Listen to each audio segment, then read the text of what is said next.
Welcome to Dehamrita YouTube channel. Please subscribe, like and share. Hi friends, ಇವತ್ತು ಬಾಳೆ ದಿಂಡಿನ ಪಲ್ಯ ಹಾಗೂ ರಾಗಿ ರೊಟ್ಟಿಯನ್ನು ಯಾವ ರೀತಿ ಮಾಡೋದು ಅಂತ ತೋರಿಸ್ಕೊಡ್ತೀನಿ ಬನ್ನಿ. ಹಾಗೆ ಜೊತೆಗೆ ಬಾಳೆ ದಿಂಡಿನ ಆರೋಗ್ಯದ ಲಾಭಗಳನ್ನು ಕೂಡ ನಾನು ತಿಳಿಸ್ತಾ ಹೋಗ್ತೀನಿ. ನೋಡಿ, ಬಾಳೆ ದಿಂಡಿನ ಪಲ್ಯ ನಾವು ಮಾಡಿದಾಗ ಈ ರೀತಿ ಬಂದಿದೆ. ಇದು ಎಷ್ಟು ರುಚಿಯಾಗಿತ್ತು ಅಂದರೆ ನಮ್ಮ ಮನೆಯಲ್ಲಿ 2 ರೊಟ್ಟಿ ತಿಂದರೆ 4 ರೊಟ್ಟಿ ತಿಂದಿದ್ದಾರೆ ಫ್ರೆಂಡ್ಸ್. ತುಂಬ ರುಚಿಯಾಗಿತ್ತು. ಹಾಗೆ ಇದರ ಸೇವನೆಯಿಂದ ನಮಗೆ ಆರೋಗ್ಯಕ್ಕೆ ತುಂಬ ಉಪಯೋಗಗಳಿದೆ. ಈ ಬಾಳೆ ದಿಂಡಿನಲ್ಲಿ ವಿಟಮಿನ್ ಸಿ, ವಿಟಮಿನ್ ಬಿ ಮತ್ತು ಜೀವಸತ್ವಗಳು, ಖನಿಜಾಂಶಗಳು, ಫೈಬರ್ ಜಾಸ್ತಿ ಇರೋದ್ರಿಂದ, ಫೈಬರ್ನ ಅಂಶ ಹೆಚ್ಚಾಗಿ ಇರೋದ್ರಿಂದ ನಮಗೇನಪ್ಪ ಅಂದರೆ ಮಲಬದ್ಧತೆ ಇದರಿಂದ ತುಂಬ ಚೆನ್ನಾಗಿ ನಿವಾರಣೆ ಆಗುತ್ತೆ ಫ್ರೆಂಡ್ಸ್. ಬನ್ನಿ ಇವಾಗ ಬಾಳೆ ದಿಂಡಿನ ಯಾವ ರೀತಿ ಕಟ್ ಮಾಡೋದು ಅಂತ ಹೇಳಿ ತೋರಿಸ್ಕೊಡ್ತೀನಿ. ನೋಡಿ, ಸ್ವಲ್ಪ ಮೇಲ್ಗಡೆ ಸಿಪ್ಪೆ ಎಲ್ಲ ತೆಗೆದುಬಿಟ್ಟು ಆ ಕಡೆ ಈ ಕಡೆ ಕಟ್ ಮಾಡ್ಕೊಂಬಿಟ್ಟು ನೀಟಾಗಿ ಅದರಲ್ಲಿ ಬರುವಂತಹ ಎಲ್ಲ ನಾರಿನ ಅಂಶವನ್ನು ನಾವೇನು ಮಾಡಬೇಕು, ಒಂದು ಸ್ವಲ್ಪ ತೆಗಿಬೇಕು. ಇಲ್ಲಾಂದರೆ ಅದು ಪಲ್ಯದಲ್ಲಿ ಹಾಗೆ ಉಳ್ಕೊಂಡ್ಬಿಡುತ್ತೆ ಫ್ರೆಂಡ್ಸ್. ಗಂಟು ಆಗಿಬಿಡುತ್ತೆ, ತಿನ್ಲಿಕ್ಕೆ ಸರಿ ಆಗೋದಿಲ್ಲ. ಇದು ನೀಟಾಗಿ ಈ ರೀತಿ ರೌಂಡ್ ಕಟ್ ಮಾಡಿದವು ಪ್ರತಿ ಸರಿನೂ ಅದರ ನಾರನ್ನು ನಾವು ತೆಗೆದುಬಿಟ್ಟು ನೀಟಾಗಿ ಕಟ್ ಮಾಡ್ಕೋಬೇಕು. ನಾನು ಕಟ್ ಮಾಡ್ತಾಯಿದ್ದೀನಿ ನೋಡಿ. ಈ ರೀತಿ ನೀಟಾಗಿ ನಾರನ್ನು ತೆಗೆದುಬಿಟ್ಟು ಕಟ್ ಮಾಡ್ಕೊಂಡ್ಬಿಡಿ. ಚಿಕ್ಕದಾಗಿ ಈ ರೀತಿ 4-5 ಪೀಸಸ್ನ ಮಾಡ್ಕೊಂಡ್ಬಿಟ್ಟು ಅದರಲ್ಲಿ ಬರುವಂತಹ ನಾರನ್ನು ತೆಗೆದುಬಿಟ್ಟು ಅದರಲ್ಲಿ ಮತ್ತೆ ಚಿಕ್ಕದ ಪೀಸ್ ಮಾಡಿಬಿಟ್ಟು ಕ್ರ್ಯಾಪ್ ಮಾಡಿದ್ರೆ ಬಂದುಬಿಡುತ್ತೆ ಫ್ರೆಂಡ್ಸ್. ಬಾಳೆ ದಿಂಡಿನ ಕಟ್ ಮಾಡೋದೇ ಮೇನ್ ಇರೋದು ಫ್ರೆಂಡ್ಸ್. ಬಾಳೆ ದಿಂಡಿ ನಾವು ನೀಟಾಗಿ ಕಟ್ ಮಾಡ್ಕೊಳ್ಳಿಲ್ಲ ಅಂದರೆ ನಮಗೆ ರೆಸಿಪಿ ಅಥವಾ ಪಲ್ಯ ನಮಗೆ ಚೆನ್ನಾಗಿ ಬರೋದಿಲ್ಲ ಫ್ರೆಂಡ್ಸ್. ನೋಡಿ, ಅದೆಲ್ಲ ನಾರನ್ನು ತೆಗೆದುಬಿಟ್ಟು ನಾನು ಈ ರೀತಿ ನೀಟಾಗಿ ಬಾಳೆ ದಿಂಡಿನ ಕೊಚ್ಕೊಳ್ತಾ ಇದ್ದೀನಿ. ಈ ರೀತಿ ನೀಟಾಗಿ ಕಟ್ ಮಾಡ್ಕೊಳ್ಳಿ.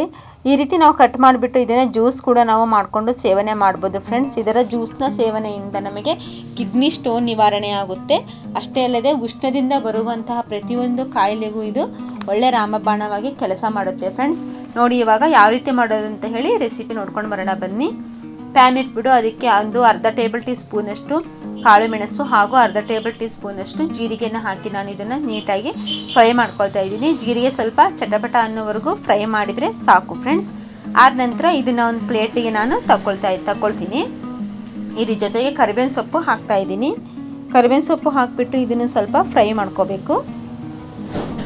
ಇವೆಷ್ಟು ಸ್ವಲ್ಪ ಫ್ರೈ ಆದ ತಕ್ಷಣ ಗ್ಯಾಸ್ನ ನೀವು ಆಫ್ ಮಾಡ್ಕೊಂಬಿಡಿ. ಲೋ ಫ್ಲೇಮಲ್ಲಿ ಇಟ್ಕೊಂಡು ನೀವೇನು ಮಾಡಬೇಕು, ಇದನ್ನೆಲ್ಲ ಹುರ್ಕೋಬೇಕು ಫ್ರೆಂಡ್ಸ್. ಜಾಸ್ತಿ ಉರಿ ಇಟ್ಕೊಳ್ಳೋಕೆ ಹೋಗಬೇಡಿ, ಎಲ್ಲ ಸೀದೋಗುತ್ತೆ. ನೋಡಿ, ಜೀರಿಗೆ, ಕಾಳುಮೆಣಸಿನಕಾಳು ಮತ್ತು ಕರಿಬೇವಿನ ಸೊಪ್ಪನ್ನ ನಾನು ಹುರಿದು ಸೈಡಿಗೆ ಎತ್ತಿಟ್ಕೊಂಡೆ. ಆನಂತರ 2 ಟೇಬಲ್ ಟೀ ಸ್ಪೂನಷ್ಟು ಉದ್ದಿನ ಬೇಳೆಯನ್ನು ಹಾಕಿ ಹುರಿತಾ ಇದ್ದೀನಿ ಫ್ರೆಂಡ್ಸ್. ಈ ಉದ್ದಿನ ಬೇಳೆ ಹಾಕೋದ್ರಿಂದ ಸ್ವಲ್ಪ ನಮಗೆ ರೆಸಿಪಿ ಇದೆಯಲ್ಲ, ಅದು ಪಲ್ಯ ಸ್ವಲ್ಪ ಥಿಕ್ನೆಸ್ ಬರುತ್ತೆ. ಗಟ್ಟಿ ರೊಟ್ಟಿ ಜೊತೆಗೆ ತಿನ್ಲಿಕ್ಕೆ ಚೆನ್ನಾಗಿರುತ್ತೆ. ಚಪಾತಿ ಜೊತೆಗೆಲ್ಲ ಒಣದಾಗಿ ಪಲ್ಯ ಮಾಡಿಕೊಂಡ್ರೆ ಅಥವಾ ಪಚ್ಚಡಿ ಮಾಡಿಕೊಂಡ್ರೆ ತುಂಬ ಚೆನ್ನಾಗಿರುತ್ತೆ ಒಣ ಪಲ್ಯ. ಈ ಸ್ವಲ್ಪ ನಾನು ಗ್ರೇವಿ ಟೈಪ್ ಮಾಡ್ಕೊಳ್ತಾ ಇದ್ದೀನಿ ರಾಗಿ ರೊಟ್ಟಿ ಜೊತೆ ಸೇವನೆ ಮಾಡೋದ್ರಿಂದ. ನೋಡಿ, ಇದಾದ ತಕ್ಷಣ ನಾನು ಇದಕ್ಕೆ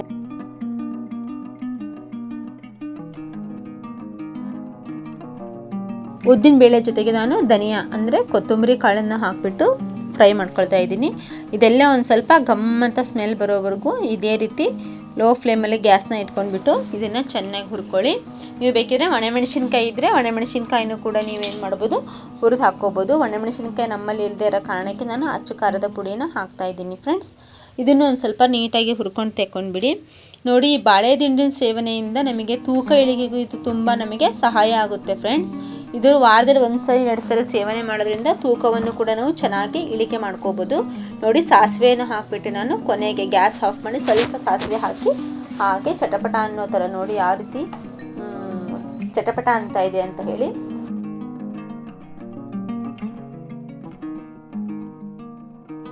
ಸಾಸಿವೆ ಎಲ್ಲ ಒಂದು ಸ್ವಲ್ಪ ಪ್ಯಾನ್ ಮೇಲೆ ಡ್ಯಾನ್ಸ್ ಮಾಡಬೇಕು. ಆ ರೀತಿ ನೀಟಾಗಿ ಹುರಿದು ತಗೊಂಡ್ಬಿಡಿ ಫ್ರೆಂಡ್ಸ್. ನೋಡಿ, ಈ ರೀತಿ ಸ್ವಲ್ಪ ಎಲ್ಲ ಫ್ರೈ ಮಾಡಿಕೊಂಡೆ. ಅದಕ್ಕೆ ನಾನು ಏನು ಮಾಡಿದೆ, ಇವಾಗ ಅರಿಶಿಣ, 1/4 ಸ್ಪೂನಷ್ಟು ಅರಿಶಿಣ, 1 ಟೇಬಲ್ ಟೀ ಅಥವಾ ನಿಮಗೆ ಖಾರ ಎಷ್ಟು ಬೇಕೋ ಅಷ್ಟು, ನಾನು 1 ಟೇಬಲ್ ಟೀ ಸ್ಪೂನಷ್ಟು ಹಾಕ್ಕೊಳ್ತಾ ಇದ್ದೀನಿ ಅಚ್ಚ ಖಾರದ ಪುಡಿನ. ಇನ್ನು ಸ್ವಲ್ಪ ಆ್ಯಡ್ ಮಾಡ್ತೀನಿ. ಅಲ್ಲಿಗೆ 1 ಟೇಬಲ್ ಟೀ ಸ್ಪೂನ್ ಆಯಿತು ಅಚ್ಚ ಖಾರದ ಪುಡಿ. ಜೊತೆಗೆ ನಾನು ಇನ್ನೇನು ಮಾಡ್ತಾ ಇದ್ದೀನಪ್ಪ, ಸ್ವಲ್ಪ ಹಸಿ ಮೆಣಸಿನ್ಕಾಯಿನೂ ಹುರಿದು ತಗೊಳ್ತಾ ಇದ್ದೀನಿ. ಇದು ತುಂಬ ಚೆನ್ನಾಗಿರುತ್ತೆ ಫ್ರೆಂಡ್ಸ್. ಅದ್ರ ಜೊತೆ ಬಾಳೆ ದಿಂಡಿನ ಪಲ್ಯಗೆ ಹಸಿ ಮೆಣಸಿನ್ಕಾಯಿ ಹಾಕಿದರೆ ತುಂಬ ಚೆನ್ನಾಗಿರುತ್ತೆ. ಹಾಗೆ ಒಣ ಮೆಣಸಿನ್ಕಾಯಿ ಒಗ್ಗರಣೆ ಕೊಟ್ಕೋಬೇಕು. ನೋಡಿ, ಮೆಣಸಿನ್ಕಾಯಿನೂ ಕೂಡ ಪ್ಯಾನ್ ಮೇಲೆ ಡ್ಯಾನ್ಸ್ ಮಾಡ್ತಾ ಇದೆ ಅಲ್ವಾ. ಈ ರೀತಿ ಎಲ್ಲಾದರೂ ಡ್ಯಾನ್ಸ್ ಮಾಡೋ ಥರ ಹುರ್ಕೊಂಡ್ಬಿಡಿ ನೀಟಾಗಿ. ಅಷ್ಟ್ರ ಮೇಲೆ ಸ್ವಲ್ಪ ಎಣ್ಣೆ ಬಿಟ್ಟು ಹುರ್ಕೊಂಡ್ರೆ ಅದು ಖಾರದ ಅಂಶ ಹೋಗುತ್ತೆ. ಈ ರೀತಿ ಫ್ರೈ ಮಾಡ್ಕೊಳ್ಳಿ. ಫ್ರೈ ಮಾಡ್ಕೊಂಡ್ಮೇಲೆ ಇದನ್ನೆಲ್ಲ ಸೇರಿಸ್ಬಿಟ್ಟು ರುಬ್ಕೋಬೇಕು. ಜೊತೆಗೆ ತೆಂಗಿನಕಾಯಿನ ಹಾಕ್ಕೋಬೇಕು. ತೆಂಗಿನಕಾಯಿನೂ ಕೂಡ ನಾನು ಏನು ಮಾಡ್ತೀನಪ್ಪ ಅಂದರೆ ಒಂದು ಸ್ವಲ್ಪ ಹುರ್ಕೊಳ್ತೀನಿ ಫ್ರೆಂಡ್ಸ್. ತೆಂಗಿನಕಾಯಿನೂ ಹುರಿದು ಹಾಕ್ಕೊಂಡ್ರೆ ನಮಗೆ ಎಲ್ಲ ಸ್ವಲ್ಪ ಮಸಾಲೆನ ಹುರಿದು ಹಾಕಿದಷ್ಟು ಅಡುಗೆ ಬೇಗ ಹಾಳಾಗೋದಿಲ್ಲ ಫ್ರೆಂಡ್ಸ್. ಆ ಕಾರಣಕ್ಕೋಸ್ಕರ ನಾನು ಎಲ್ಲ ಮಸಾಲೆನ ಸ್ವಲ್ಪ ಹುರಿದೇ ಬಳಸೋದು. ನೋಡಿ, ಇವಾಗ ತೆಂಗಿನಕಾಯಿನ ನಾನು ನೀಟಾಗಿ ಹೆಚ್ಚಿ ತೊಳೆದಿಟ್ಕೊಂಡಿದ್ದೆ. ಅದನ್ನು ಕೂಡ ನಾನು ಸ್ವಲ್ಪ ತೆಂಗಿನಕಾಯಿ ಸ್ವಲ್ಪ ಕೆಂಪಾಗೋವರೆಗೂ ನೀಟಾಗಿ ಹುರಿದು ತಗೊಳ್ತೀನಿ. ಆಮೇಲೆ ಎಲ್ಲದನ್ನು ಸೇರಿಸ್ಬಿಟ್ಟು ಮಿಕ್ಸಿ ಜಾರ್ಗೆ ಗ್ರೈಂಡ್ ಮಾಡ್ಕೊಂಡು ಬರೋಣ ಫ್ರೆಂಡ್ಸ್. ಕೊಬ್ಬರಿನೂ ಹಾಕ್ತಾಯಿದ್ದೀನಿ. ಅದಕ್ಕೆ ನಾನಿವಾಗ ನೋಡಿ ಕೊಬ್ಬರಿ ಹಾಕಿ ಎಲ್ಲ ಮಸಾಲೆ ಹಾಕ್ತಾಯಿದ್ದೀನಿ. ಜೀರಿಗೆ, ಸಾಸಿವೆ ಮತ್ತು ಉದ್ದಿನಬೇಳೆ, ಧನಿಯಾ ಕಾಳು, ಆಮೇಲೆ ಹಸಿಮೆಣಸಿನಕಾಯಿ ಇಷ್ಟನ್ನು ಹಾಕಿಬಿಟ್ಟು ಮಸಾಲೆ ಮಾಡಾಯಿತು ಫ್ರೆಂಡ್ಸ್. ನಂತರ ಅದಕ್ಕೆ ರುಚಿಗೆ ತಕ್ಕಷ್ಟು ಉಪ್ಪು ಮತ್ತು ಅರಿಶಿಣದ ಪುಡಿ ಮತ್ತು ಅಚ್ಚ ಖಾರದ ಪುಡಿ. ನೋಡಿ, ಇವಾಗ ನಾನು ಒಗ್ಗರಣೆಗೆ ಬಂದುಬಿಟ್ಟು ಅದೇ ಪ್ಯಾನ್ಗೆ ಎಣ್ಣೆ ಹಾಕಿಬಿಟ್ಟು ಉದ್ದಿನಬೇಳೆ, ಸಾಸಿವೆ ಮತ್ತು ಜೀರಿಗೆ ಬೇಕಾದ್ರೆ ಜೀರಿಗೆ ಮತ್ತು ನಂತರ ನಾನು ಏನು ಮಾಡ್ತಾಯಿದ್ದೀನಿ ನೋಡಿ, ಉದ್ದಿನಬೇಳೆ ಹಾಕಿದೆ. ಆಮೇಲೆ MTR ಇಂಗು ನಾನು ಇದಕ್ಕೆ ಸ್ವಲ್ಪ ಆ್ಯಡ್ ಮಾಡ್ಕೊಳ್ತೀನಿ. ನೋಡಿ, ಕರಿಬೇವಿನ ಸೊಪ್ಪು. ಒಗ್ಗರಣೆಗೆ ಮಾಮೂಲು ನಿಮಗೆ ಏನು ಹಾಕಿದರೆ ನಿಮಗೆ ಲೈಕ್ ಆಗುತ್ತೆ ಒಗ್ಗರಣೆನ ಅದನ್ನು ಹಾಕ್ಬಿಟ್ಟು ನೀವು ಒಗ್ಗರಣೆ ಕೊಟ್ಕೋಬೋದು. ಜೊತೆಗೆ ಒಂದೆರಡು ಅಥವಾ ಒಂದಾದರೂ ಪರವಾಗಿಲ್ಲ, ಒಣಮೆಣಸಿನ್ಕಾಯಿ ಇದ್ದರೆ ಹಾಕ್ಕೊಳ್ಳಿ. ನಮ್ಮಲ್ಲಿ ಅವೈಲೇಬಲ್ ಇರಲಿಲ್ಲ. ಜೊತೆಗೆ ಒಂದೆರಡು ಚಕ್ಕೆ ಹಾಕ್ತಾಯಿದ್ದೀನಿ. ಇದಿಷ್ಟನ್ನು ಸ್ವಲ್ಪ ಒಗ್ಗರಣೆಗೆ ರೆಡಿ ಮಾಡ್ಕೊಂಡು ಬಿಡೋಣ. ಎಣ್ಣೆ, ಸಾಸಿವೆ, ಉದ್ದಿನಬೇಳೆ, ಆಮೇಲೆ ಕರಿಬೇವಿನ ಸೊಪ್ಪು, ಜೀರಿಗೆ ಮತ್ತು ಚಕ್ಕೆ ಇದನ್ನು ಸ್ವಲ್ಪ ಫ್ರೈ ಮಾಡ್ಕೊಂಡು ಬಿಡೋಣ. ಇದಾದ ನಂತರ ಇದಕ್ಕೆ ಸ್ವಲ್ಪ ಇಂಗು ಹಾಕ್ತಾಯಿದ್ದೀನಿ. ಇಂಗು ಹಾಕಿಬಿಟ್ಟು ನೀಟಾಗಿ ಮಿಕ್ಸ್ ಮಾಡ್ಕೊಳ್ಳಿ. ಇದಾದ ನಂತರ ಹೆಚ್ಚಿಟ್ಟ ಬಾಳೆ ದಿಂಡು ಹಾಕಿಬಿಟ್ಟು ಸ್ವಲ್ಪ ರುಚಿಗೆ ತಕ್ಕಷ್ಟು ಉಪ್ಪು ಹಾಕಿಬಿಟ್ಟು ನೀಟಾಗಿ ಮಿಕ್ಸ್ ಮಾಡ್ತಾಯಿದ್ದೀನಿ. ಯಾಕಂದರೆ ಉಪ್ಪನ್ನ ಇವಾಗಲೇ ಆ್ಯಡ್ ಮಾಡ್ಕೋಬೇಕು. ಅದಕ್ಕೊಂದು ಸ್ವಲ್ಪ ಎಲ್ಲ ನೀಟಾಗಿ ಉಪ್ಪು ಹತ್ತಬೇಕಲ್ವಾ.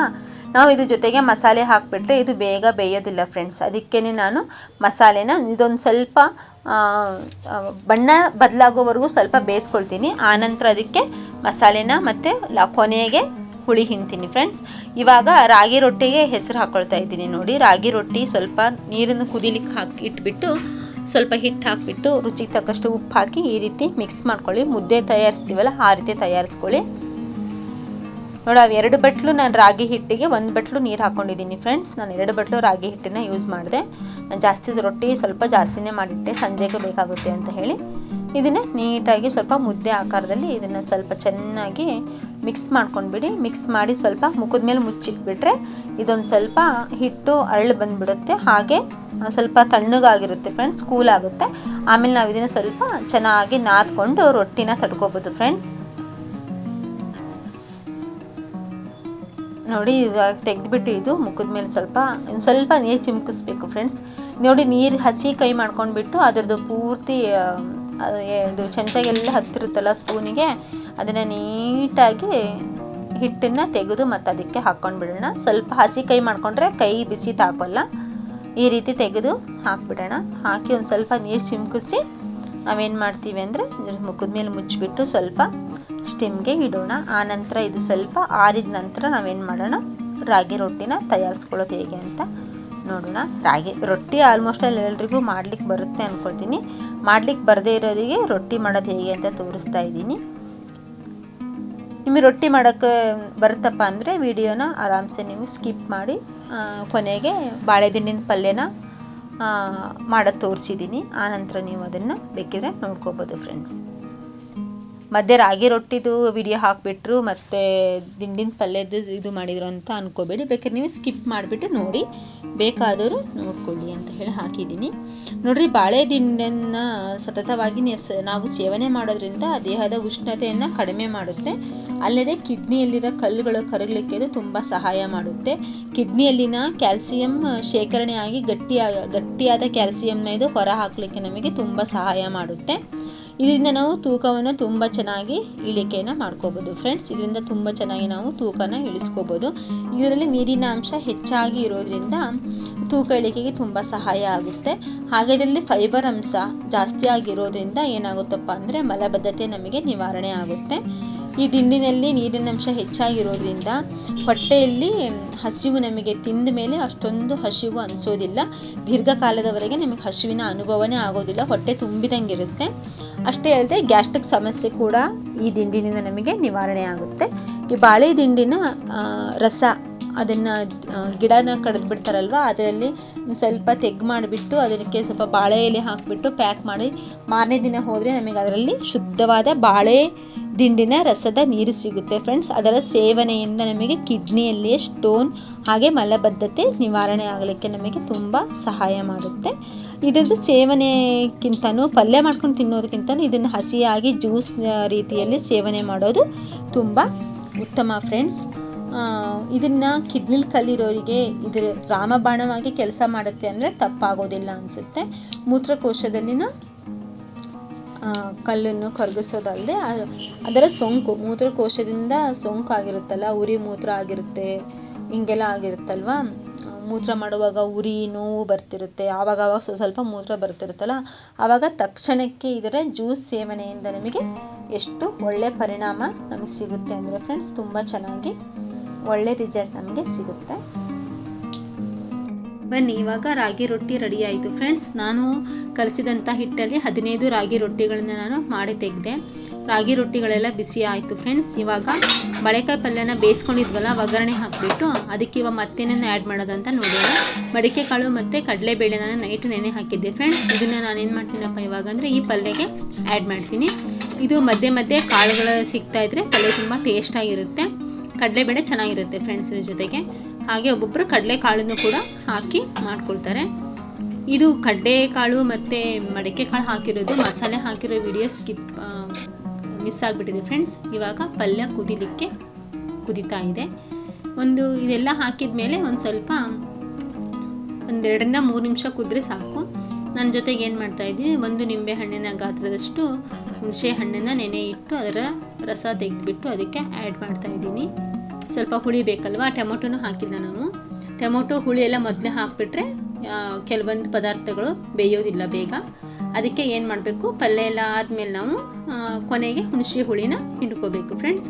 ನೋಡಿ ಕೊನೆಯದಾಗಿ ನಾನು ಇದನ್ನು ಒಂದು ಸರ್ವ್ ಮಾಡ್ತಾಯಿದ್ದೀನಿ. ಒಂದು ಬೌಲಿಗೆ ತೆಗೆದುಬಿಟ್ಟು ಸರ್ವ್ ಮಾಡ್ತಾಯಿದ್ದೀನಿ. ಇದ್ರ ಜೊತೆಗೆ ನಾವು ರಾಗಿ ರೊಟ್ಟಿ ಹಾಗೂ ಜವಳಿಕಾಯಿ ಪಲ್ಯ ಮಾಡಿದ್ದೆ ಫ್ರೆಂಡ್ಸ್. ಎರಡನ್ನೂ ರಾಗಿ ರೊಟ್ಟಿ ಜೊತೆಗೆ ಊಟ ಮಾಡಿದ್ವಿ. ಅನ್ನ ಹಾಗೂ ಟೊಮೆಟೊ ಸಾಂಬಾರು ಮಾಡಿದ್ದೆ. ತುಂಬ ಚೆನ್ನಾಗಿ ಅವತ್ತು ಊಟ ನಮಗೆ ತುಂಬ ಚೆನ್ನಾಗಿತ್ತು ಫ್ರೆಂಡ್ಸ್. ತುಂಬ ಟೇಸ್ಟಿಯಾಗಿತ್ತು ಬಾಳೆಕಾಯಿ ದಿಂಡಿನ ಪಲ್ಯ. ಈ ರೀತಿ ಒಮ್ಮೆ ಟ್ರೈ ಮಾಡಿ, ತುಂಬ ಚೆನ್ನಾಗಿ ತುಂಬ ಟೇಸ್ಟಾಗಿರುತ್ತೆ. ಒಂದೇ ಥರ ಮಾಡ್ಕೊಂಡು ತಿಂದು ಬೋರ್ ಆಗಿರುತ್ತಲ್ಲ, ಇದನ್ನು ಒಂದ್ಸರಿ ಟ್ರೈ ಮಾಡಿ ಹೇಗಿತ್ತು ಅಂತ ಹೇಳಿ ನನಗೆ ಕಾಮೆಂಟ್ ಮೂಲಕ ತಿಳಿಸಿ. ದಯವಿಟ್ಟು ಫ್ರೆಂಡ್ಸ್ ವಿಡಿಯೋನ ಲೈಕ್ ಮಾಡಿ, ನಿಮ್ಮ ಫ್ರೆಂಡ್ಸ್ಗೆಲ್ಲ ಶೇರ್ ಮಾಡಿ, ಹಾಗೆ ನಮ್ಮ ಚಾನಲ್ನ ಸಬ್ಸ್ಕ್ರೈಬ್ ಮಾಡಿ, ನಮಗೆ ಸಪೋರ್ಟ್ ಮಾಡಿ ಫ್ರೆಂಡ್ಸ್. ಹೊಸ ಯೂಟ್ಯೂಬ್ ಚಾನಲ್ಲು. ದಯವಿಟ್ಟು ವಿಡಿಯೋ ಇಷ್ಟ ಆದರೆ ಲೈಕ್ ಮಾಡಿ. ನಿಮ್ಮ ಲೈಕು ನಮಗೆ ಎಷ್ಟೋ ಪ್ರೋತ್ಸಾಹ ನೀಡುತ್ತೆ, ಇನ್ನೂ ಒಳ್ಳೊಳ್ಳೆ ವಿಡಿಯೋ ಮಾಡಿ ಹಾಕಬೇಕು ಅಂತ ಹೇಳಿ ನಮಗೂ ಖುಷಿ ಆಗುತ್ತೆ ಫ್ರೆಂಡ್ಸ್.